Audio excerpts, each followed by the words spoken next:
అది చర్చ రాగానే ఇక్కడ మావి గన్ వచ్చింది. అవును. పోనీ అంతకుముందు ఏమన్నా కనీసం ఒక నెల ముందన్నా వారం ముందన్నా చెప్పారా? కాబట్టి ఏదో చక్రం అడ్డ వేసినట్టుగా ఈ మావి గన్ అడ్డ వేస్తున్నారు అంతే. మావి గన్ కాస్త అది ఒక మాయ గన్ను, మాటల గన్ను అయిపోతుంది. I think one of the biggest mistakes, political mistake ఇది. సార్ రాజ్యసభలో చట్టబద్ధత, లోకేష్ ఢిల్లీ టూరు, కూటమి హంగామా. లోకేష్ మంత్రి, తర్వాత ప్రిన్స్ ఏమంటారు, ప్రిన్స్ ఇన్ వెయిటింగ్ కదా. కాబట్టి ఆయన ఢిల్లీ వెళ్ళి ప్రధాని మోదీకి ధన్యవాదాలు చెప్తారు. ఈ తీర్మానం మరి అయిపోయిందో లేదో ఇంకా నాకు తెలీదు. ఆ పనిలో ఆయన వెళ్ళారు. దాంతోపాటు ఎంపీలు అందరూ కూడా ఆయనతో కలుస్తున్నారు. ఒక విధంగా చెప్పాలంటే ఇంకా రాజధాని చట్టబద్ధతతో పాటు లోకేష్ కూడా చట్టబద్ధత వస్తున్నట్టుగా, ఇక్కడ పరిపాలనకు సంబంధించిన చట్టబద్ధత వస్తున్నట్టుగా మనం భావించవచ్చు. దానితో ఎంపీలందరూ కూడా ఆయనతో పాటు వెళ్ళటం ఇది ఎంత అంటే ఖచ్చితంగా కూటమి నాయకుడు కదా ఇప్పుడు ఆయన చెప్తూ ఉన్నాడు. సో చంద్రబాబు తర్వాత ఏదో చేస్తారు, ఆమోదం పూర్తిగా వచ్చాక అంటున్నారు. కాబట్టి లోకేష్ రంగ ప్రవేశము, ఆయన వెళ్ళి కూటమి నాయకులను, ప్రధానమంత్రిని వీళ్ళని కలుసుకోవటము, ఢిల్లీలో చేయటము, ఇదంతా కూడా లోకేష్ ప్రమోషన్లో కీలకమైన అంశం అవుతుంది. ఈ రెండు కోయిన్సైడ్ కూడా, ఎందుకంటే ఆయన అంతకుముందు ఓడిపోయాడు అన్న దగ్గర మళ్ళీ ఇప్పుడు గెలిచి ఆయన మళ్ళీ నాయకత్వం వహిస్తున్నాడు. ఇంకా రెండో విషయం, నిన్న మీరు అడిగారు కదా రాజ్యసభలో కూడా పెడతారా, పెట్టారు.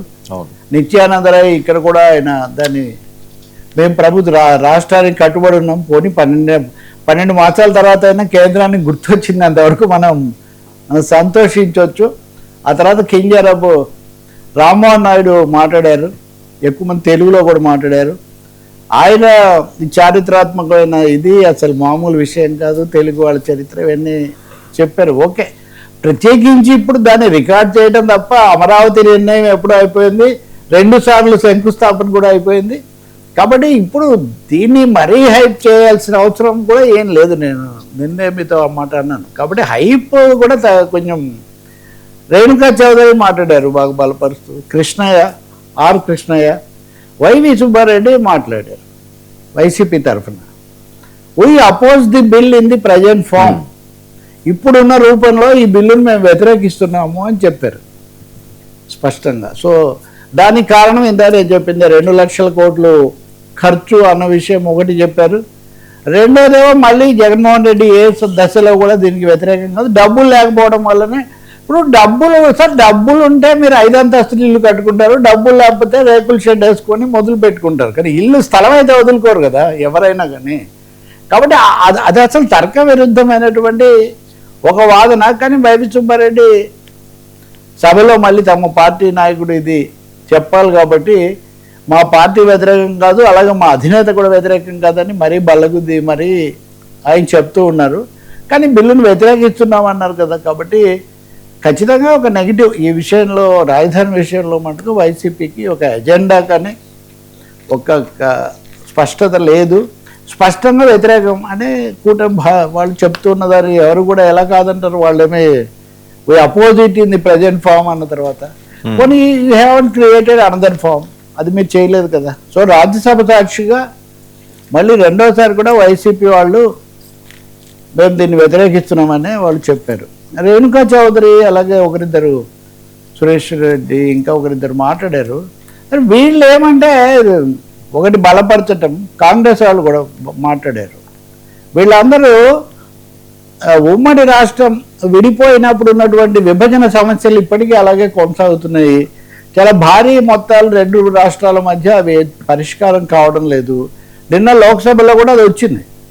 కిషన్ రెడ్డి మేము తెలుగు వాళ్ళందరూ మంచి కోరుతున్నాము, అందుకని చేసాము, అది చేసాము అని అంటూ ఉంటే, మరి అదే నిజమైతే మీరు ఎందుకు ఇప్పటికి కూడా పరిష్కరించలేదు? 10 ఏళ్ల లోపల కనీసం 10 ఏళ్ళ అప్పర్ లిమిట్ అనుకుంటే అది అయిపోయి కూడా 2 ఏళ్ళు అయింది కదా. ఇంకొకటి జగన్ లేవనెత్తిన ఇంకో సమస్య, రాజధానులు నిర్ణయించుకునేది రాష్ట్రాలు, పార్లమెంట్ ఎందుకు నిర్ణయిస్తుంది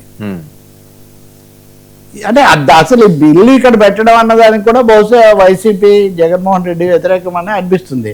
ఒక విషయం మనం చెప్పాల్సింది ఏంటంటే, నిర్ణయించింది ఆంధ్రప్రదేశ్ శాసనసభే. అవును, ఆంధ్రప్రదేశ్ శాసనసభ నిర్ణయించింది. అప్పుడు మీరు కూడా బలపరిచారు ఏదో ఒక భాషలో. హైదరాబాద్, విజయవాడ, గుంటూరు మధ్యలో అన్నదాన్ని మీరు బలపరిచారు కాబట్టి నిర్ణయము చేయలా. పార్లమెంట్ ఏం చేస్తూ ఉందంటే ఇక్కడ మనం చాలా స్పష్టంగా ఉండాలి. ఎందుకంటే రామ్మోహన్ నాయుడు చెప్పిన దాన్ని బట్టి అయినా ఈ హైప్ వల్ల కానీ ఏదో పార్లమెంట్ ఏదో చేసేసింది, పార్లమెంటు ఆంధ్రప్రదేశ్ శాసనసభ చేసిన దానికి ఆమోద ముద్ర వేస్తుంది. 10 ఏళ్ల పాటు ఆ రాజధాని అని అది చెప్తే 12వ ఏట ఇదిగో అమరావతి అని వాళ్ళు చెప్తున్నారు. ఈ పని గతంలో భారతదేశం మ్యాప్లో అమరావతిని రాజధానిగా చూపించలేదు అని అన్నప్పుడు అప్పుడు కేంద్ర మంత్రిగా కిషన్ రెడ్డి నేను చొరవ తీసుకున్నాను, అక్కడ అది పెట్టించాను అని చెప్పినప్పుడు కూడా అదే ఇప్పుడు కూడా చేస్తున్నారు. అందుకని పార్లమెంటు కనుక రాజధానిని నిర్ణయిస్తే అది తప్పకుండా రాజ్యాంగంలో కొత్త ప్రెసిడెంట్ అవుతుంది. ఇక్కడ వాళ్ళు నిర్ణయించడం లేదు, వాళ్ళు దానికి ఒక గుర్తింపు, ఒక ఆమోద ముద్ర, కేంద్రం యొక్క ఆమోద ముద్ర, అది కూడా ప్రత్యేక పరిస్థితుల్లో. సార్ ఇప్పుడు అది కూడా వచ్చింది. జగన్ ఏమంటాడు, వాజ్పేయి హయాంలో ఛత్తీస్గఢ్, జార్ఖండ్, ఉత్తరాఖండ్ రాష్ట్రాలు ఏర్పాటు చేశాక రాజధానులు కూడా వాళ్ళే ఏర్పాటు చేశారు కదా. ఆ రాజధానులు రాష్ట్రాలు శాసనసభలో చేసుకున్నాయి కదా. ఇప్పుడు ఎందుకు ఇలా చేస్తున్నారని వాళ్ళు చేయలే. పార్లమెంట్ ఏ దశలో కూడా అమరావతిలో రాజధాని ఉండాలని వాళ్ళు చెప్పలే. రెండవది మీరు 3 రాజధానులు అన్నప్పుడు కూడా పార్లమెంటు అప్పుడు తెలుగుదేశం వాళ్ళు మాట్లాడారు. ఉదాహరణకు పార్లమెంటును ధిక్కరించినట్టు అవుతుంది, పార్లమెంట్ చట్టం అంటే పార్లమెంట్ ఏమి మమ్మల్ని ధిక్కరిస్తున్నారని నేను చెప్పలే.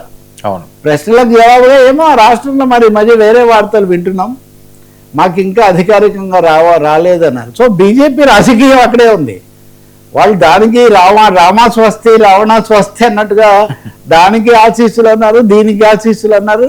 వీళ్ళు బాగా పోట్లాడుకుంటే మధ్యలో ఏమైనా మనకు అవకాశం వస్తుందేమని వాళ్ళు చూస్తున్నారు. సో ఈరోజు రాజ్యసభ, నిన్న లోక్సభలో మూజువాని ఓటుతో అయిపోయింది కాబట్టి ఇప్పుడు ఇది వస్తుంది. కాకపోతే ఇందులో ఒక చిన్న ఉపాఖ్యానం ఉంది. అదేమంటే అప్పుడు లోక్సభలో బిల్లును చాలా ఏకపక్షంగా ఆమోదించారు, ఆంధ్రప్రదేశ్కి అన్యాయం చేశారని శాసనసభలో చాలామంది అన్నారు.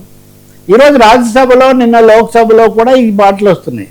ఇవి బహుశా తెలంగాణలో మళ్ళీ కొత్త చర్చకు, కొత్తగా మళ్ళీ ప్రస్తావనలకు కూడా ఇవి దారితీయచ్చు.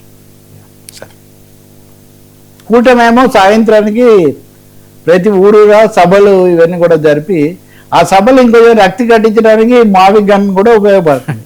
అది సార్ ఏపీ తీర్పులో మాయ మళ్ళీ పరకాల బాంబు. ఇంకా ఆ సమస్య పరిష్కారం కాలేదు. నిన్న కొన్ని సదస్సులు అవి జరిగినప్పుడు పరకాల ప్రభాకర్ ఆయన వివరంగా మాట్లాడారు. అందులో ఇంకా జాతీయ స్థాయిలో కూడా మీడియాలో మళ్ళీ ఒకసారి అయితే అన్ని నేషనల్ మీడియాలో కూడా ఈ అంశం వచ్చింది. ఇప్పటికి సమాధానం రాలేదు కదా. ఇప్పుడు చట్టబద్ధత బిల్లు ఇప్పుడు ఎందుకు పెడుతున్నారు, ఇప్పటివరకు ఇవ్వలేదు కాబట్టి. అవును. సో మీరు అపరిష్కృతంగా ఏ సమస్య ఉండదు. మార్క్సో మాట అంటాడు, చరిత్ర గతిలో ఒక సమస్య ఉత్పన్నమైందంటే దానికి పరిష్కారం కూడా ఉత్పన్నమై ఉంటుంది అని.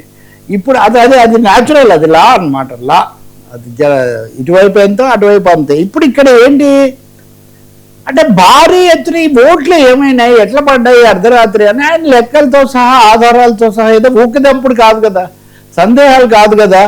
అర్ధరాత్రి 20 సెకండ్లకు ఒక ఓటు చొప్పున పడింది కొన్ని 3500 బూతుల్లో.